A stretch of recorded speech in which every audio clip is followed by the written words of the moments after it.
Maria, a gente estava falando até aqui no chat, né, mudar um pouco de assunto, mas ao mesmo tempo tem a ver com a estratégia dessa extrema-direita, do que é essa extrema-direita, que você estava falando, misógina, e aqui no Brasil é chocante que eles estão com uma perseguição contra a primeira-dama Janja, e eles chegaram a apresentar um projeto, um pedido, né, para um pacote anti-Janja.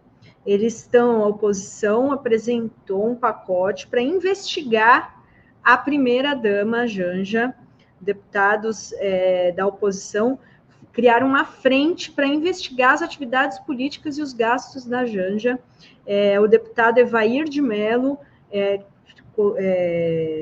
intitulou como pacote anti-Janja, que é um protocolo de 5 pedidos de informação questionando o ministro sobre os gastos da Janja.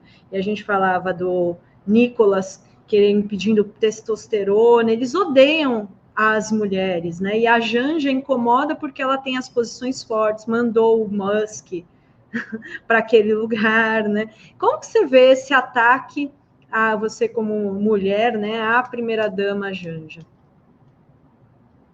Não, primeira coisa que eu queria comentar, assim, o título do pacote é inacreditável, né? Assim, é uma coisa, é um ataque frontal à pessoa dela, né? Uma coisa absolutamente absurda. Mas não me surpreende por duas razões. A primeira, a gente já comentou aqui, né? Assim, a gente vem insistindo, né? A Adri sabe disso, mas não sou só eu, tá? São várias analistas que vêm tentando chamar atenção para o fato de que a extrema-direita, o núcleo duro político da extrema-direita, é muito masculino. Várias pesquisas mostram isso. Assim, o que significa o núcleo duro? Significa que a partir do agito, né, ou da mobilização deste núcleo político, que ela se expande. Né? Então, mesmo quando. Isso a gente percebe muito no bolsonarismo no Brasil, né? Mesmo quando a onda da extrema-direita retrai um pouco, né? Por exemplo, só para a gente pensar, né? Quando o Bolsonaro era presidente, no auge da pandemia, a sua popularidade cai muito. Então, a gente poderia considerar isso, né, um retraimento do apoio à extrema-direita. Quem é que fica no apoio? São os homens, sobretudo os homens brancos escolarizados, que no Brasil são os homens brancos ricos. Né? Esse é o núcleo político, são os primeiros que chegam para apoiar e os últimos que saem do apoio. Né? E mais, são os que se mobilizam. Então, o discurso da extrema-direita é muito voltada para agitar este núcleo político. Significa que o Bolsonaro foi eleito só por homens brancos? Não, absolutamente não. Ele tem apoio em várias, assim como o Trump. Mas o núcleo político, né, é esse, e o discurso, e não é só um discurso machista, é super machista também, né? Mas é mais do que machista, é masculinista. É uma construção da masculinidade, porque ser homem, isso é uma coisa que a sociologia, ser homem e ser mulher são condições que, historicamente, muito variadas. Existem muitas maneiras de você ser, né, mulher, entre aspas, e homem, entre aspas, certo? Existem culturas, né? Portanto, performances do gênero. É disso que a gente está falando. Eles performam o gênero masculino de uma maneira profundamente agressiva, né? Profundamente machista. Isso não é necessário, né? Então, digo, né, não é um dado da realidade. Então, quando a gente analisa a extrema-direita, eu acho que é muito importante chamar atenção para esse masculinismo. Né? O Felipe estava lembrando aqui o quanto eles apelam para a noção de testosterona. O que significa isso? Né? Não é todo homem que faz isso. Isso é uma performance de gênero, né, muito específica. Quando eu analisei a comunicação do Bolsonaro no Twitter um ano antes da eleição, a base de apoio dele mais forte não eram nem os policiais, né? Onde também existe uma certa performance de gênero específica, mas nem era isso, era a luta livre. Certo? Esse mundo, né, da violência, de uma certa cultura do corpo masculina que tem muito a ver com essa ideia de testosterona, né, da agressividade, né, da força, de se impor pela força e tudo mais. Então, eu acho que tem essa dimensão né? E que tem como outro um ataque à autonomia das mulheres.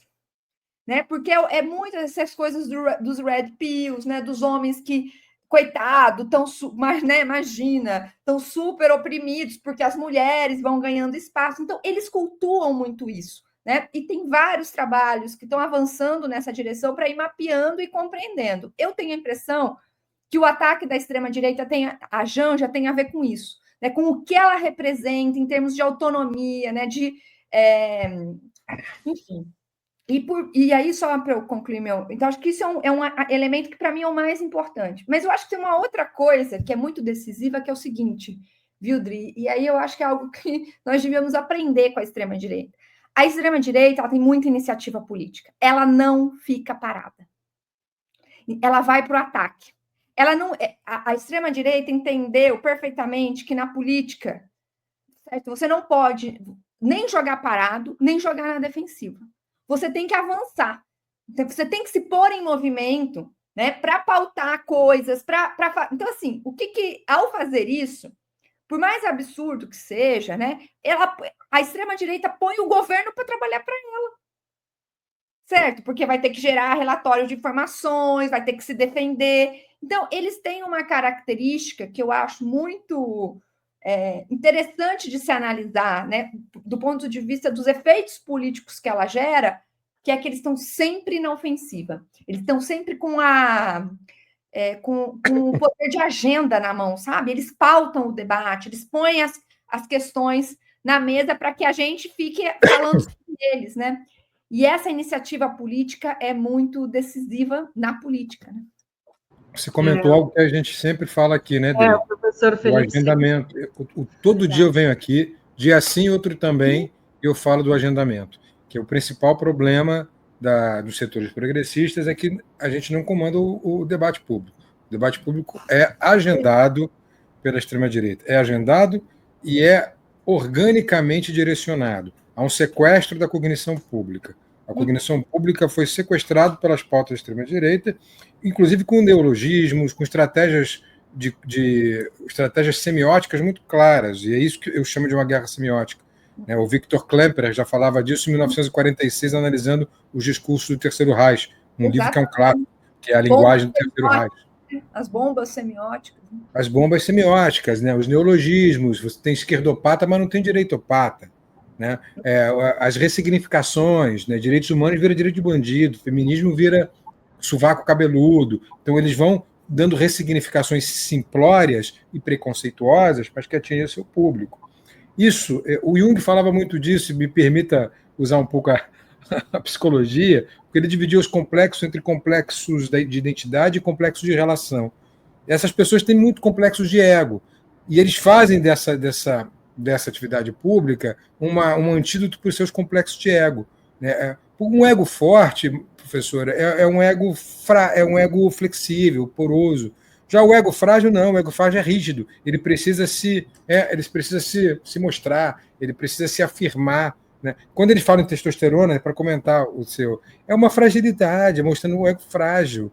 Né? Precisa falar em testosterona. No entanto, assim como eles, há milhões que têm o mesmo ego frágil. E aí gera essa solidariedade masculina, entendeu? É algo extremamente estudado, não é nada infantil. Isso está lá na psique. Para mim fica muito claro. Outro conceito que eu sempre falo aqui do Freud, que é do narcisismo de pequenas diferenças, também está muito bem alocado ali. Eles se identificam não por aquilo que são, mas pelas pequenas diferenças sobre aqueles que eles não são. Então o gay é meu inimigo. A mulher é minha inimiga. Está aí a questão da Janja que nós estamos comentando. Né?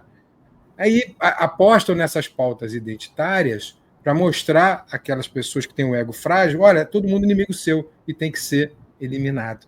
É uma estratégia muito bem sucedida, mas que a gente tem que ter formas de reação, e eu não sei como são essas formas de reação, porque também temos que admitir que as nossas pautas identitárias são justas, mas geram certas segregações e certas limitações que limitam também o nosso discurso, que já foi unificado quando era a pauta econômica.